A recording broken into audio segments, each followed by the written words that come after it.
It's Press Pass with Jack Ebling, Mid-Michigan's spirited sports debate. Now let's get talking sports. Here's Jack.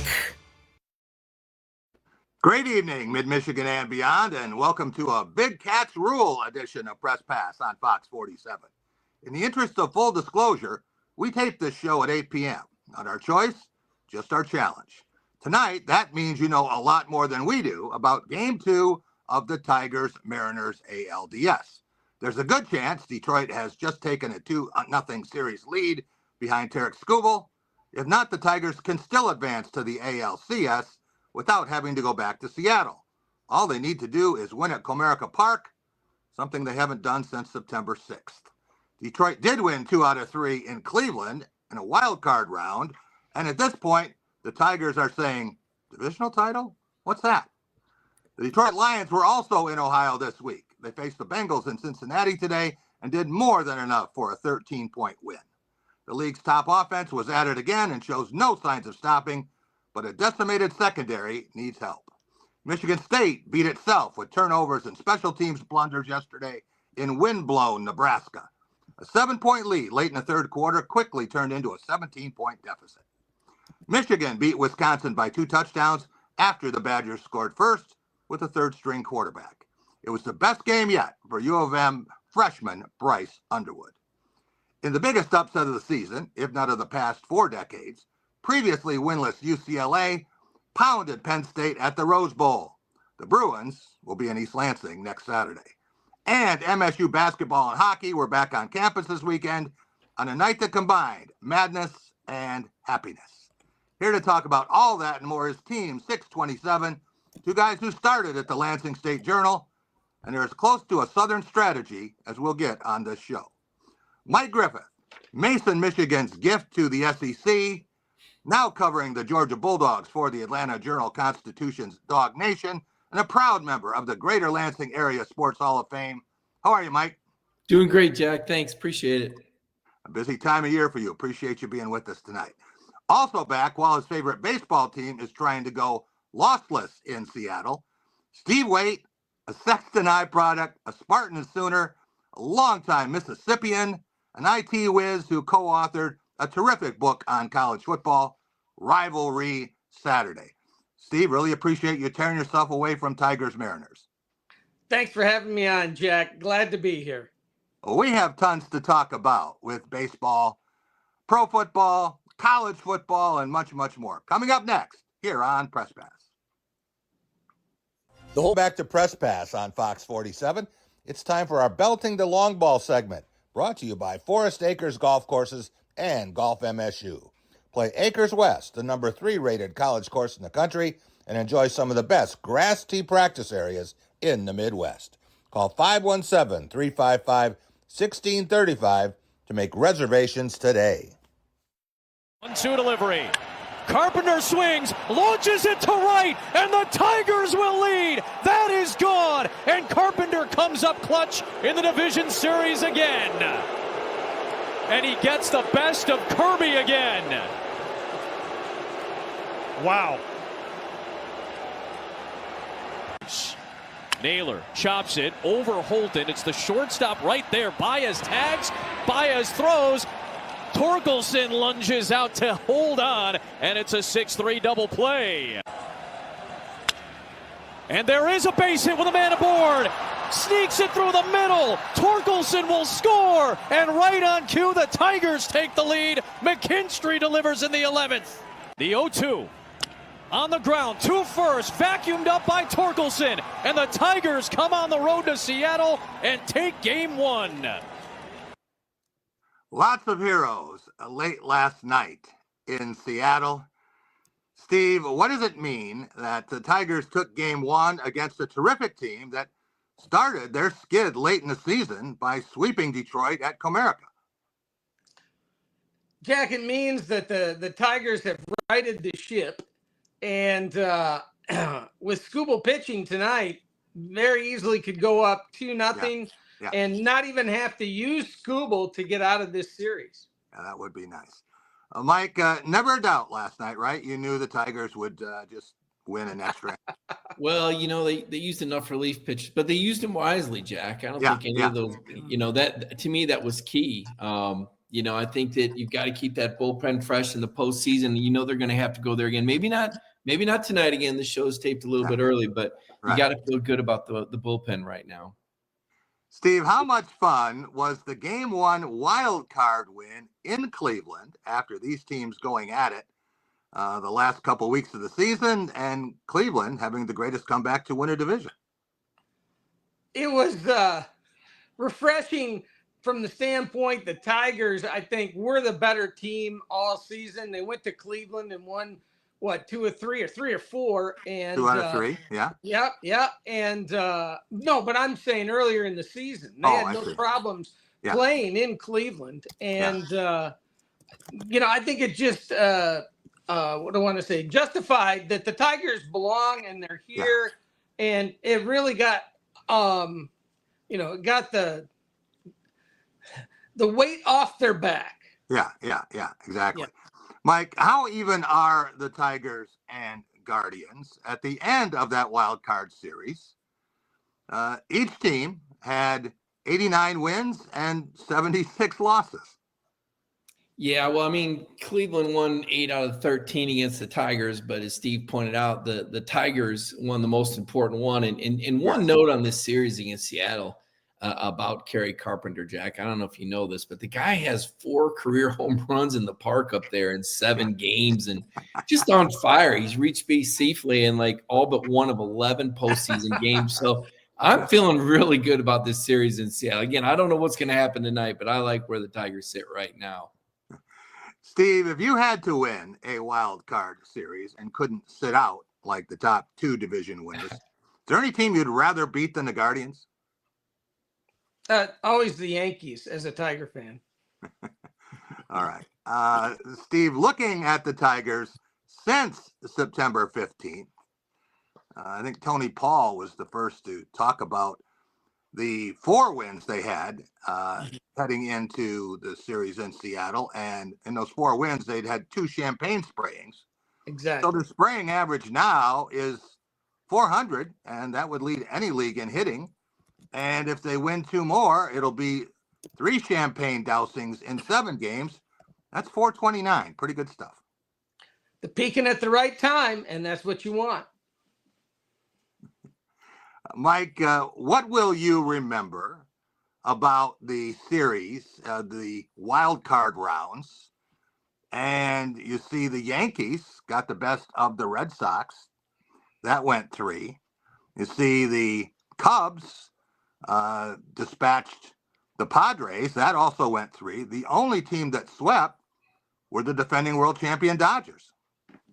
Yeah, Jack, honestly, I've been dialed in on Detroit. There were so many doubters and so much talk about a collapse. To show that sort of resiliency to reach this divisional series, to me, I still think the Tigers are the story. Resiliency to me is everything in athletics. Yeah. And where Detroit's at, having taken this first game in Seattle, I love seeing a team that everybody is tanked on and come back and show this sort of resiliency, beat Cleveland, the team that caught them, and then go across the country and win game 1. And again, the show's taped early, but I'm confident about tonight.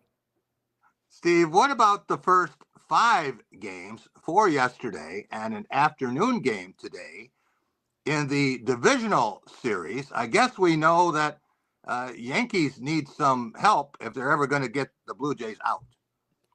Watching the 2 games, the Yankees with the Blue Jays the last 2 days, made me think of the back-to-back games. The Tigers got 10 runs on the Yankees not that long ago in New York. So definitely some pitching issues there. And then the Savages' effort for Toronto today, 5 1/3, 11 strikeouts, no hits. Man, for a 22-year-old to do that, someone who was a relief pitcher with a 4.50 ERA at East Carolina his freshman year. That's awesome. And that's what makes this time of year so special. Yeah. Talking to a couple of Yankees fans, guys, they think that they invented the game and they're never going to lose. It's a little bit like talking to Michigan football fans. And suddenly now they're very concerned. And I said, what, you don't think the Yankees are going to be back in the World Series? And they've turned completely. They said, we may never win another game. So it is a complete turnaround for them. Steve, when you look at what has to happen now, how important is it for the Tigers to take care of business and not have to go back to Seattle?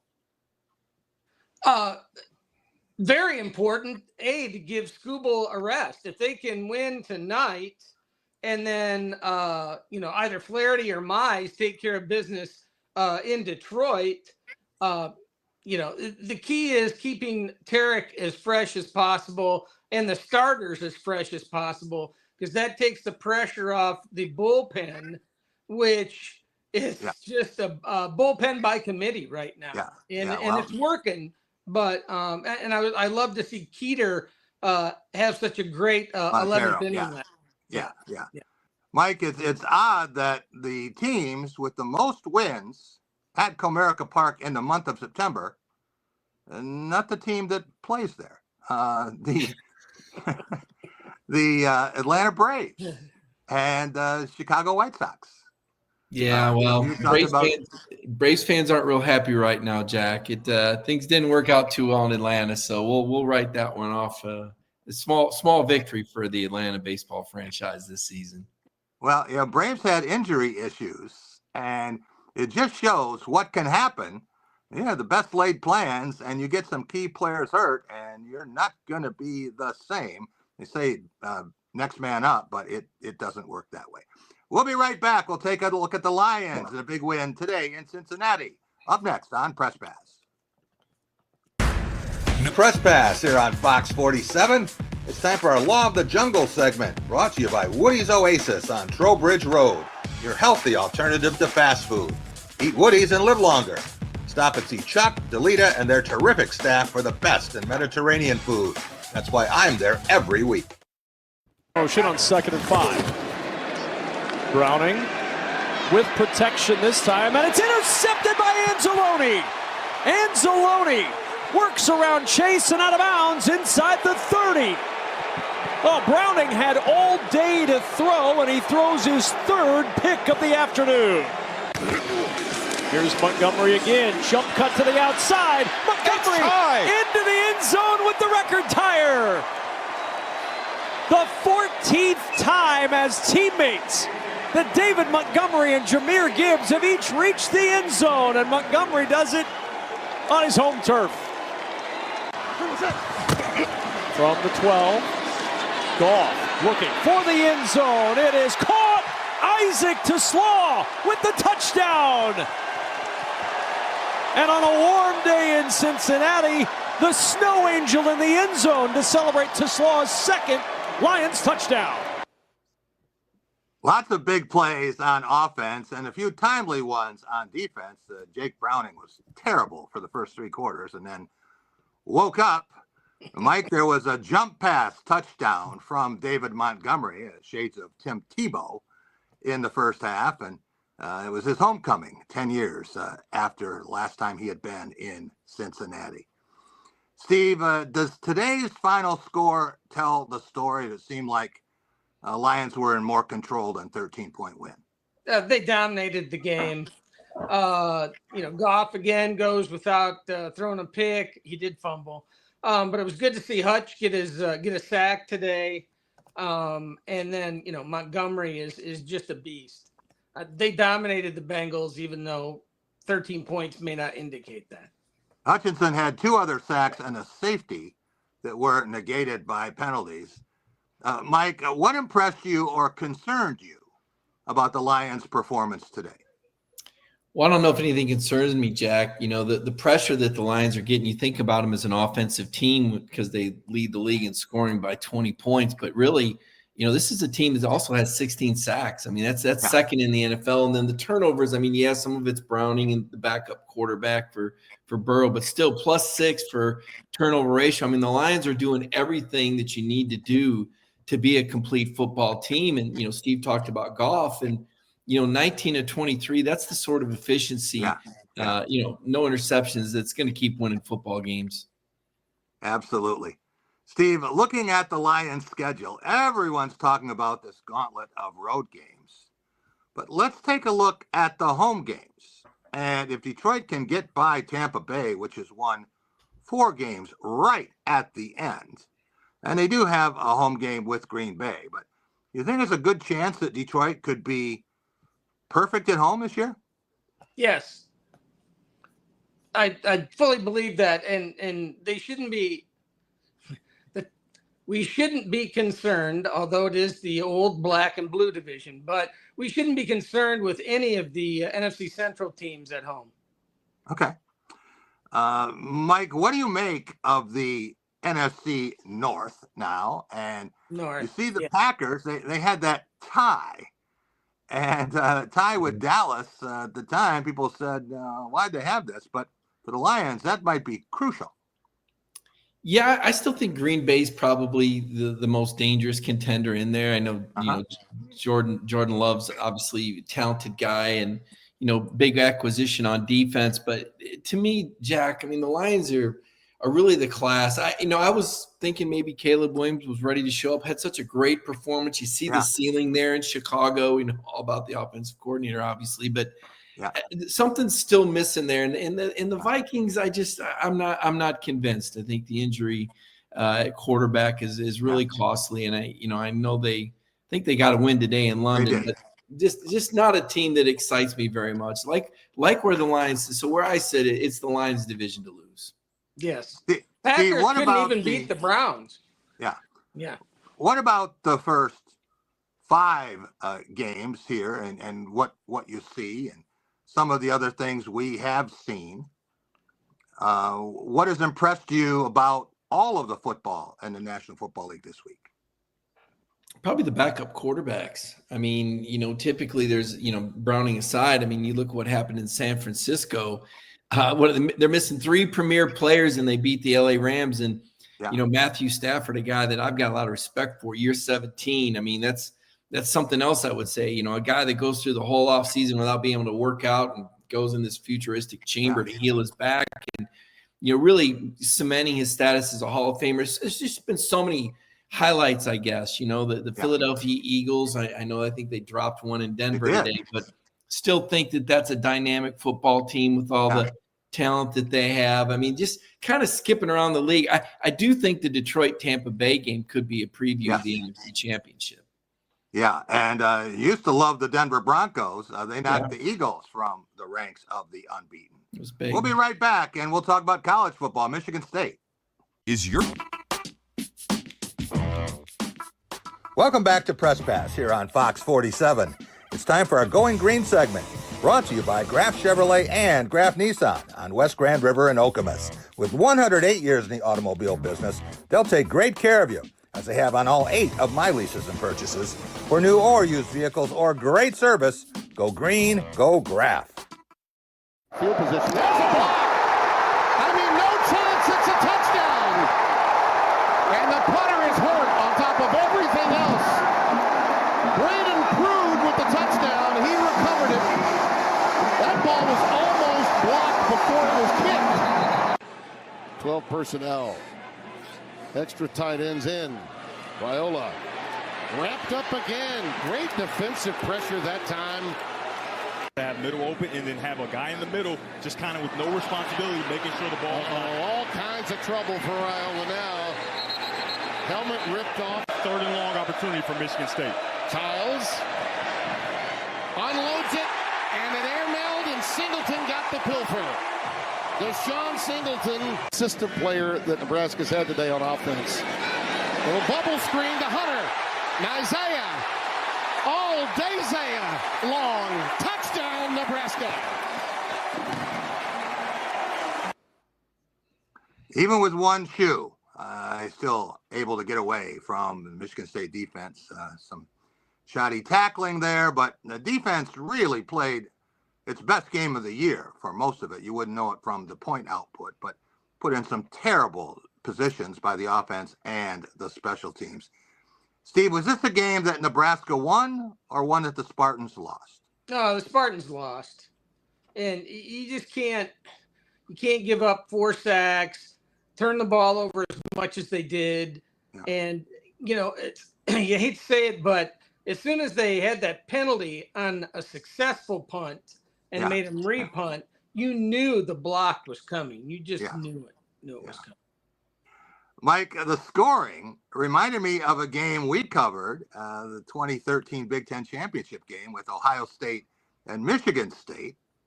And Michigan State jumped out to that 17-0 lead, and then Buckeyes came back and scored 24, and then Michigan State owned the end of the game. It was like that here. Michigan State 21 in a row, but the end of the game was all Nebraska.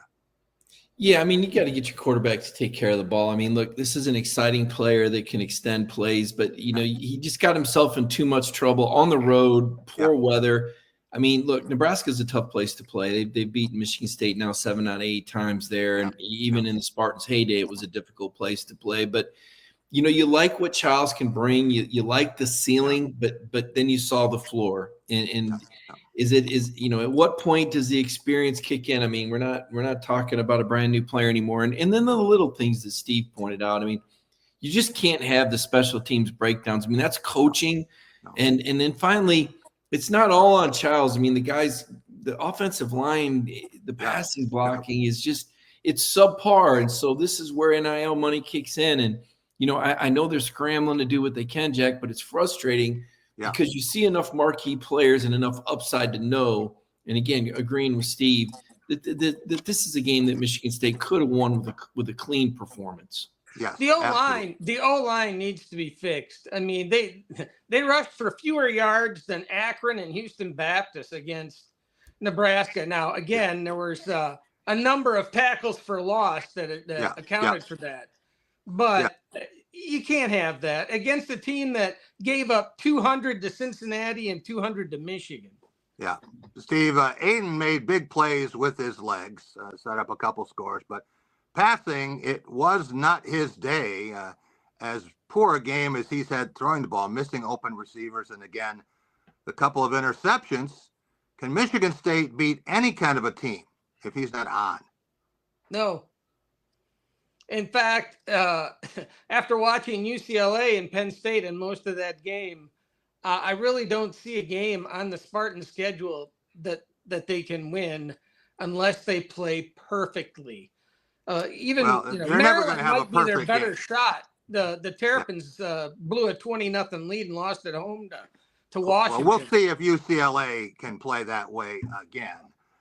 Mike, the Cornhuskers came in with the top-ranked passing offense, and Michigan State had just surrendered 355 yards in the first half at USC. Were you encouraged in any way by the defensive improvement? I think you got to bring the weather into it and Matt Rule's game plan as well. I mean, Nebraska was able to play field position football to some extent, because of the favors that the Spartans were doing. I think you coach the game. It's, complementary football, right? So I don't think Nebraska had to go to the air. I mean, Dominic Rill is a guy I'm familiar with. It's a guy that was once committed to Georgia, actually flipped on signing day to Nebraska. He's got an uncle that coaches there. So this is a top 10 quarterback right now. When you take a look at completion percentage. So I think Matt Rule probably keeping it out of the air. You wonder what, and to me, that's a pretty good game plan. And as long as your defense and special teams are performing like that, that's a pretty good play. Mike, you were also there for Michigan State's only win at Nebraska. That was a crucial win in 2013. We know that they haven't had an unsold seat since 1962. Why is it such a tough place to play? Well, I mean, the Sea of Red. I mean, it is. It's an SEC environment when you look at the passion of that fan base. I mean, it's a perfect storm. It's out in the middle of nowhere. There's no professional sports, and people really rally around the program. It means so much. You go back to their dominance of the 1990s, and frankly, I'm a little surprised that Nebraska hasn't had more success in the Big Ten. And now that we're with this NIL era, I kind of wonder what's going to happen. I know there's some money out there, but boy, tough to recruit to. Not a big home base. Really going to have to spend a lot of money. But that is without a doubt one of the best game day environments in college football. Steve, you sound like you're in the all hope is lost club.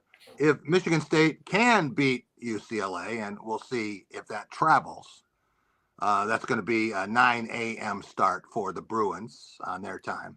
Then we'll see. They'd have to win 2 more games in the second half to be bowl eligible. We'll be right back. We'll take a look at the rest of college football up next on Press Pass. Welcome back to Press Pass here on Fox 47. It's time for the big picture, brought to you by Dean Transportation. Dean is hiring caring and dependable people as school bus drivers in many Michigan markets. Be a hero in your community and safely transport children to and from school with Dean. For more information and to apply, visit deantransportation.com/jobs. That's deantransportation.com/jobs. I'm going to say I'm so proud of this guy for jumping in and having the energy and the leadership. Your first win, Coach Tim Skipper. Hey,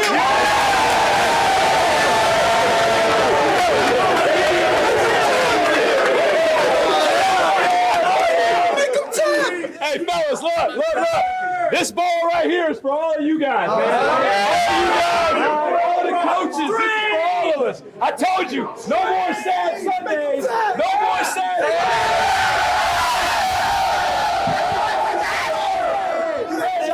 You got to show the head. I told you, we had to strain.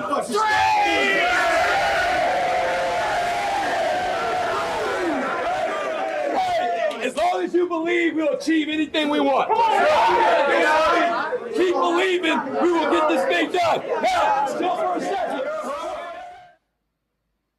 There you see UCLA AD Martin Jarman. Many of you know him from his time in East Lansing, and interim head coach Tim Skipper and the celebration. They will not have a winless season. Mike, how cool was it that for the first time in 40 years, we have a team that was winless in October, beating a top 10 team? Well, it was an amazing win, obviously, by UCLA. And you like to see a journeyman coach like Tim Skipper have this opportunity and make the most of it. You know, I've always been puzzled why UCLA's, not been more successful. I mean, obviously, USC has had great success. Right. But I've never really wrapped my brain around why UCLA can't do it. The fact that they were able to beat Penn State makes me wonder about the first 4 losses. I almost feel like it's more of an indictment on the program and Deshaun Foster. But, out in California, they don't get as excited about college football. They don't really get excited about anything. There's so many things to do and so much traffic, I guess. Everybody's head swimming. But it's a great story. It'll be interesting to see where they go from here. Obviously, their game in East Lansing is going to be big for them. It's big for the Spartans, too. I'm not quite as pessimistic as Steve is about the rest of the year. I think Aiden Childs is so talented, and you mentioned the early kick, but that was an upset that had me tuned in. Just listening on radio, I couldn't get to a TV, but I couldn't wait to hear the end of that game. You were talking about resilience earlier, and I don't know if it says more about UCLA's resilience or the fragility of Penn State and James Franklin. Pretty amazing stuff. Steve, when the Nittany Lions started to come back and they started chopping into that 27-7 lead in the third quarter and then again in the fourth quarter, did you think, they're going to pull it out? I did at first, but then UCLA kept answering and really kind of gashing UCLA on with some big plays. So as the game wore on, I set that thought aside, and UCLA is just destined to win this. Tim Skipper was a middle linebacker at Fresno State, all whack, and he has that mentality and sends it to his players. Yeah. And then again, just to see the excitement in Rick Neuheisel and his son Jerry Neuheisel, who's the offensive coordinator. After that game, that's what makes college football so special.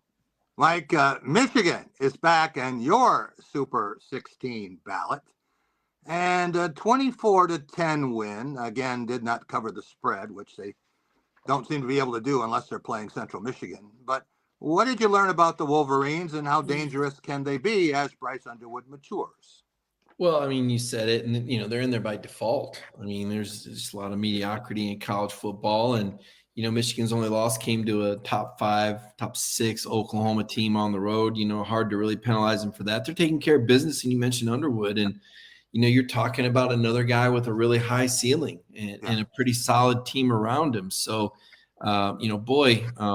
what's happened to Wisconsin? I mean, geez, I really think Luke Fickell's a great coach, but you just have to wonder about the resources and the direction of that program. I mean, this is a guy that proved he could win at Cincinnati, did a great job, put together a great coaching staff.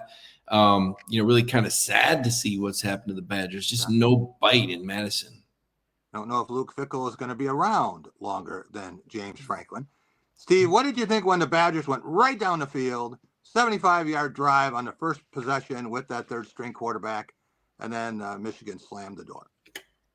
I thought it was an energy, an adrenaline drive, but I knew that it wouldn't last. I've watched Wisconsin enough this year to know that I wouldn't call it lack of heart, but they just don't have, in some respects, the talent to carry that forward.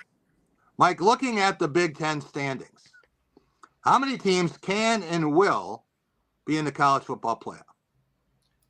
Probably 3. I mean, I think Indiana, Ohio State, and Oregon. I mean, I'm not convinced that Michigan's going to be there yet, but Indiana, with that convincing win against Illinois, I mean, look, that's an attention getter. Mm-hmm. And I know they didn't play too well the following week, but Indiana has my attention and begrudgingly so, but the beating they put on Illinois, a decent Illinois team, I think that's a pretty good team right there. It's an 8 or 9 win team probably. So those teams stand out. I would have said Penn State, but they've got 2 losses, and you got to wonder what's going to happen in that locker room. It just doesn't bode well when you lose a game like that, Jack. Indiana and Texas Tech, the only teams to end September ranked in the top 10 in offense and the top 10 in defense. Mike, how about the new AP Top 25 revealed this afternoon? A few changes and some teams that fell all the way out, like Penn State and Texas.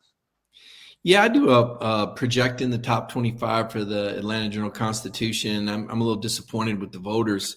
Miami should be number 1 right now. When you look at their resume and who they've beaten, Notre Dame, a Florida team that picks up a lot of juice. Conversely, Ohio State's win over Texas loses a lot of steam now that we see Texas has struggled. So you look at the Buckeyes' resume and who have they beaten? I mean, they were having trouble with Minnesota for a quarter. So Miami should be number 1. In my opinion, they have the best resume right now. But that was probably the most disappointing thing. I was surprised to see Texas fall all the way out of the top 25. Penn State, yes, they lost to a winless team, but not much respect given for Florida. That this Billy Napier, he's like a vampire. You just can't kill him. I mean, it looks like he's about to get fired every year, and he goes to the bye week and he quotes his Bible scripture and divine intervention, and the Gators beat Texas in the swamp. And Arch Manning, I mean. Boy, we're really bordering on bust territory for this legacy player. Still some time for Texas to turn it around, though. Yeah, brutal schedule coming up for Florida. If you look at the preseason top 6, they're 20-10. We'll be right back. Back to Press Pass on Fox 47. It's time for Just North of Amazing, brought to you by One North Kitchen and Bar in Jackson, Lansing, and East Lansing. Welcome to a world of great flavors and a great place to have fun.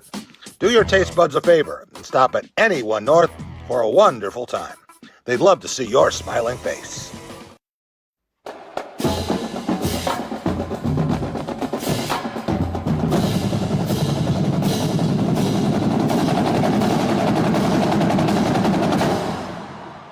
And now, Spartan fans, it's my pleasure to introduce to you the Hall of Famer, the legend, the one and only, head coach Tom Izzo.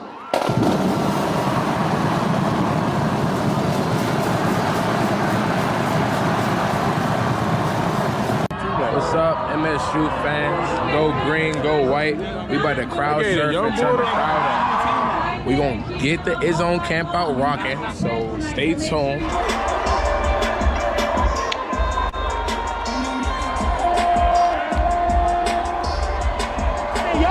Y'all got it, teamwork. Spartans will. He said take him to the back, take him to the back. Y'all better take care of him.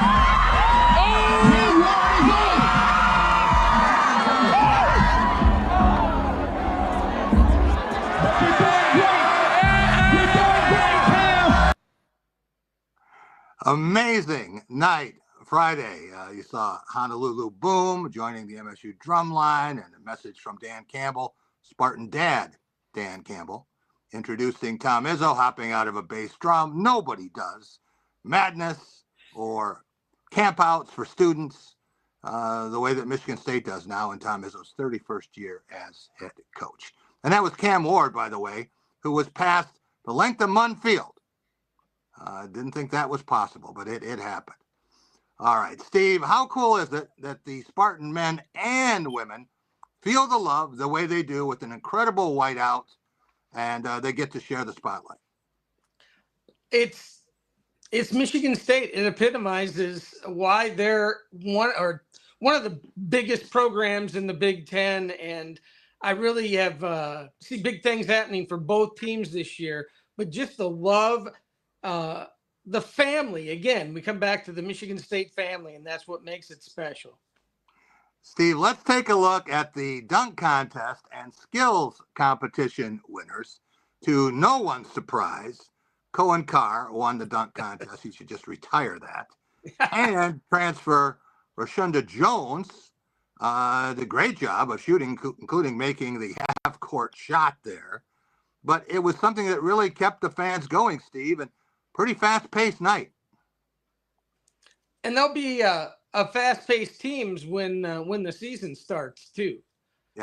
Yeah, and the fans kept screaming, Ethan Taylor, for the 7'1" big man who was there, and he seemed to be loving it.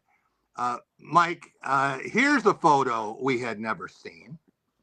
Yes. You look at Hooper and you see Paws and Rory, three mascots in the Hooper. Yeah, you got to appreciate Tom Izzo and, man of the people and not above having a little bit of fun, with himself there in terms of not taking himself too seriously. Izzo just has the touch. He really is a man of the people, and he really is a guy that makes so many former Michigan State students, athletes, alumni so proud. I was at the Georgia game, and there was another Michigan State alum there, and checking in on the Michigan State football score, and it was but hey, there's Izzo, right? And everyone kind of feels that camaraderie through Tom and his time there. And in this event, as Steve said, really epitomizes what Michigan State basketball is all about. And Steve said one of the best. I can't think of another basketball program that's been more consistent than Michigan State over these last 3 or 4 decades. Right. And you don't find many basketball coaches who have a major say in the selection of the university president. Steve, as if Tom Izzo didn't have enough to do Friday night, he made his way over to Mon Ice Arena, and he was there for the dropping of the first puck before the 4-0 exhibition win over Windsor. And then he called after the football game, and he was out in Las Vegas recruiting already, and he wanted to know what I thought of the football game. So that's kind of the way he is wired. And the Wizard, Riker Lee, you're going to love watching him play hockey. We'll be right back. Back to Press Pass on Fox 47. It's time for a cool and smooth segment brought to you by 5 great Culver's locations in mid-Michigan. Okemos North and South, North Lansing, West Lansing, and DeWitt. Since 1984, Culver's has been delighting guests one meal at a time with scrumptious butterburgers and premium frozen custard. Swing through any Culver's drive-thru and grab your fresh favorites. That's Culver's. Welcome to delicious.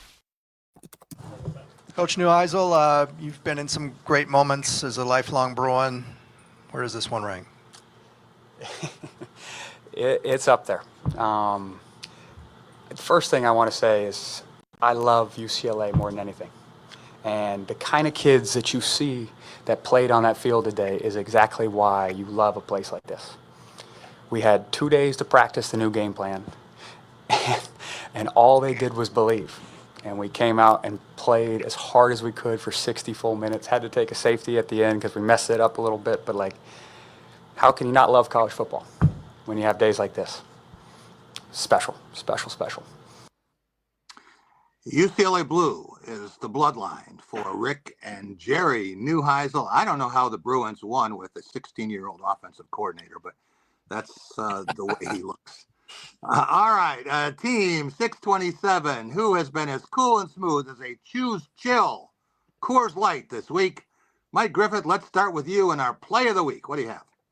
It's got to be UCLA's 4th and 2 stop at their 9-yard line. Scooter Jackson, the transfer from Utah Tech in St. George, Utah. How about that? How's that for a portal edition? Originally from Compton, but you got to appreciate UCLA and how much flair and dare they played with, and right down to the final wire. But you just thought, Penn State with these NFL running backs and a 4th and 2, and they come up with a big stop and they're driving, and some unknown, unheralded player makes a stop behind the line of scrimmage, and really that's what clinched the game. I know that Penn State had one final possession, but Hail Mary material kind of thing.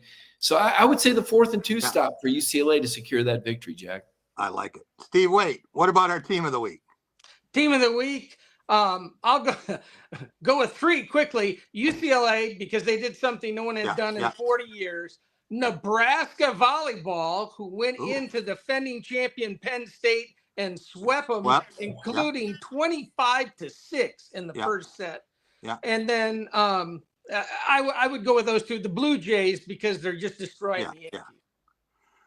Great job, gentlemen. I will finish up with our players of the week, and I have 3 that I want to mention.